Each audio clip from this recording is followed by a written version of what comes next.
ایک اہم سوال ہے، لوگ پوچھتے ہیں کہ موسیقی کیوں حرام ہے، قرآن و حدیث سے اس کی کوئی آپ اگر دلیل فرما دیں۔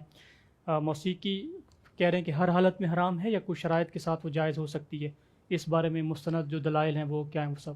دیکھیں، موسیقی سے کیا مراد ہے؟ ہم، ٹھیک ہے، جو موسیقی ہمارے عرف میں جو میوزک جسے کہتے ہیں تو یہ تو حرام ہے، اس میں تو کوئی شک نہیں۔ بسا اوقات لوگ صوفیاء کرام کا سماع اور اس طرح کی باتوں کو بھی بیچ میں لے آتے ہیں، تو وہ الگ بات ہے، وہ بھی ٹھیک نہیں ہے ہمارے ہاں، لیکن جو موسیقی یا میوزک جسے کہتے ہیں تو یہ حرام ہے۔ اور اس میں قرآن مجید میں ہے جو ہے سورۃ لقمان میں، وَمِنَ النَّاسِ مَن یشتری لہو الحدیث، جی تو اس لہو الحدیث سے کئی صحابہ کرام سے منقول ہے اور کئی تابعین سے منقول ہے، تو اس سے مراد ہے گانے کی چیزیں اور اس طرح کی فضول چیزیں۔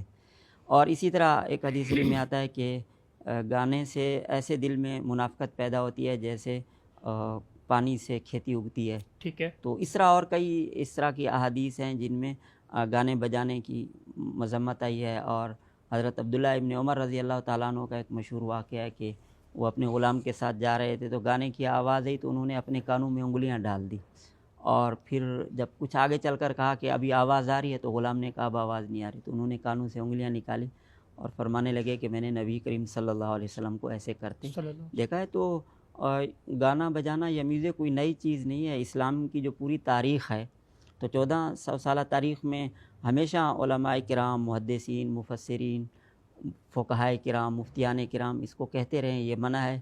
تو ابھی اس دور میں لوگوں کو پھر نئے سرے سے یاد آ جاتا ہے کہ یہ کیا موسیقی کی کوئی علت کی، کوئی جواز کی کوئی صورت ہو سکتی ہے۔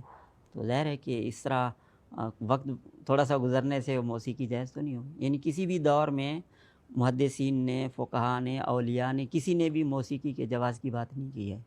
تو ابھی مستشرقین کی طرف سے یا کسی اور کی طرف سے کوئی روایت، کوئی واقعہ یا صوفیاء کرام کا کوئی ایسا اس طرح کا کوئی مقولہ ہوتا ہے تو اس کو جوڑ کر پھر نئے سرے سے بحث شروع کر دیتے ہیں، تو یہ بالکل واضح چیز ہے، اس میں کسی قسم کا کوئی شک و شبہ نہیں ہونا چاہیے۔